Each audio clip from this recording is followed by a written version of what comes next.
Wih rempuk, FBR hidup kurang ajar, dihajar Jabodetabek kita rebuk.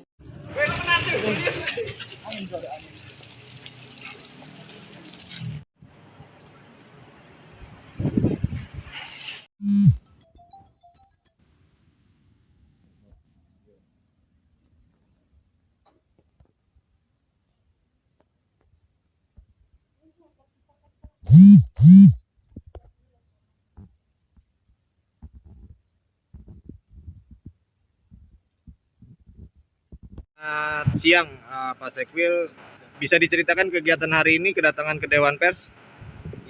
Kami dari Bogor, saya Sekwil MP Jakarta Barat mewakili pimpinan Polri Barat Bang Jamil untuk mengadukan kode etik jurnalistik dua stasiun televisi swasta yaitu Inus TV dan Kompas TV dalam pemberitaan tentang emak-emak dengan kalimat kata preman. Jadi saya mohon dengan secepatnya kepada Wapres untuk menindaklanjuti permasalahan ini, harapan kami secepatnya. Oke, ya, ayo.